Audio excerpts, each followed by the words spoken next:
नमस्कार। आमे पूर्व क्लास रे बा पूर्व वीडियो रे देखिथिले व्हाट इज कंप्यूटर कंप्यूटर कौन। तो आज आमे देखिबा कंप्यूटर जो आमे यूज करूचे कहा को नहीं कि कंप्यूटर टे तैयार होची बा कंप्यूटर टे आमे यूज करूचे कहा को नहीं कि ओटे हला हमर कंप्यूटर यूज करे कहले प्रिंटर दरकार, मॉनिटर दरकार, स्पीकर दरकार, सीपीयू दरकार, आमर कीबोर्ड दरकार, माउस भी दरकार। ठीक अच्छे। आसा देखिबा मॉनिटर टा कौन।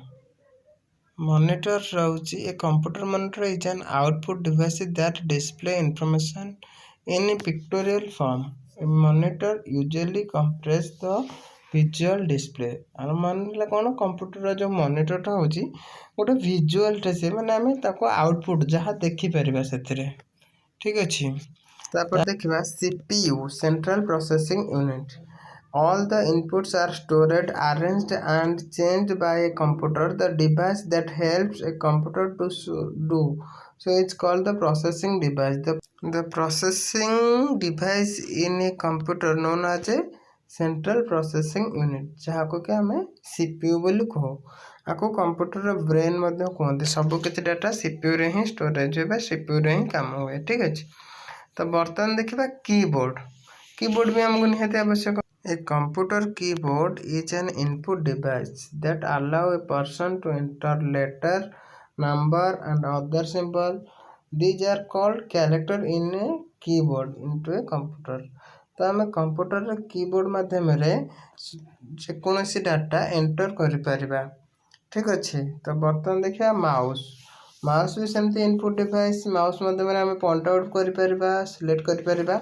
A computer mouse is a handheld pointing device that detects two-dimensional motion relative to a surface. This motion is typically translated into the motion of a pointer on a display, which allow a smooth control of the graphical user interface of a computer. तो mouse को आम pointer भाव में use करिपरिबा। जोटी select करने को चाहिए आम select भी करिपरिबा। बहुत इजीली माउस चले, बहुत स्मूथ चले। ठीक अच्छे।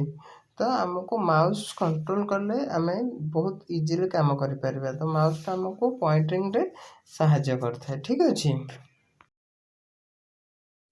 एबे देखिए printer. A printer prints the result of your work from the computer screen on a sheet paper. This is called print out. तो आम जो प्रिंट आउट करूँ जेकोसी डाटा को प्रिंट करूँ। ठीक अच्छे। तो आम प्रिंट आउट को करला बेले आम प्रिंटर माध्यम प्रिंट आउट करि थाउ। ठीक अच्छे।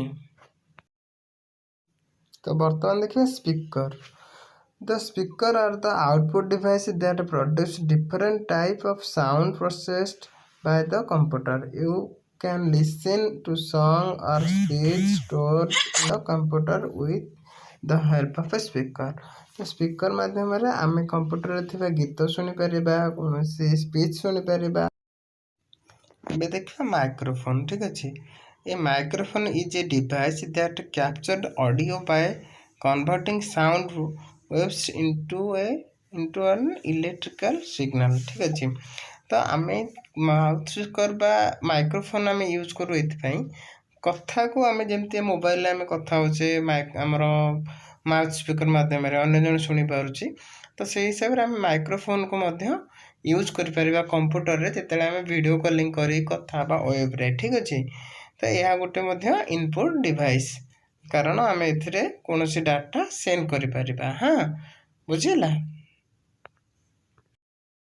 आज पई एतिकी आगु को आम पढ़ा कंप्यूटर आउट सब बहुत किसी अच्छे धीरे धीरे आम जाना। हाँ तो आज एतिकी। Thanks for watching.